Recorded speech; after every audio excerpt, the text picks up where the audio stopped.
ఇప్పుడు మీరు చూసిన ఈ వీడియో జీడిమెట్లో ఒక ప్రైవేట్ స్కూల్లో ఉన్న ఒక ఆయమ్మ అయితే ఒక చిన్న నర్సరీ చదువుతున్న ఒక పాపని ఆమె ఇష్ట ప్రకారం అయితే కొడుతుంది. స్కూల్ మీద ఉన్న నమ్మకంతో పిల్లల్ని స్కూల్లో వదిలేసి వెళ్తే ఇలాంటి ఆయమ్మలను పెట్టుకొని అసలు వాళ్ళ సైకాలజీ ఏంటో తెలియకుండా ఇలాంటి ఆయమ్మలు కానీ మీరు పెడితే స్కూల్లో ఆ పిల్లలు ఏమైపోతారు చెప్పండి. అసలు ఆమె మనిషిలాగా కొడుతుందా చూడండి. అసలు ఒక మనిషి అన్న భావం లేదు. అసలు ఆమె అన్నం తింటుందో గడ్డి తింటుందో మనకు అసలు అర్థం కావట్లా. ఇష్ట ప్రకారం ఆ చిన్న పిల్లని కొట్టడానికి అసలు మనసు ఎలా వచ్చిందో ఆమెకు అర్థం అయితే లేదు. ఇదంతా అక్కడ ఒక బాబు అయితే రికార్డ్ చేస్తున్నాడు. ఆమెకు అది తెలియదు, అందుకని ఆమె ఇష్ట ప్రకారం అయితే కొట్టేస్తుంది. లాస్ట్లో ఆ బాబు లాస్ట్ వరకు వీడియో చూడండి. లాస్ట్లో ఆమె చూసి ఆపింది అంతే.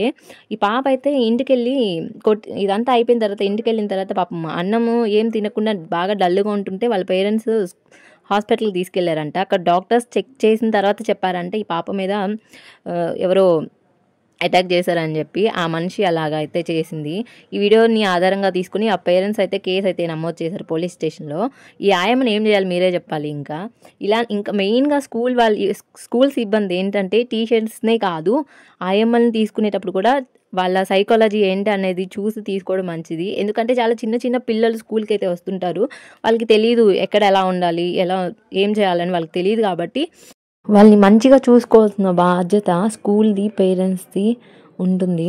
సో ఎవరిని పాపం పిల్లల్ని ఇలా కొట్టే ఆమెకైతే ఖచ్చితంగా శిక్ష పడాలి. చూడండి అసలు పాపం కాలుతో కొడుతుంది, తొక్కుతుంది ఆ పిల్లని. చూడండి అసలు ఎంత హింసిస్తుందో. మనిషో దున్నపోతూ ఆమె.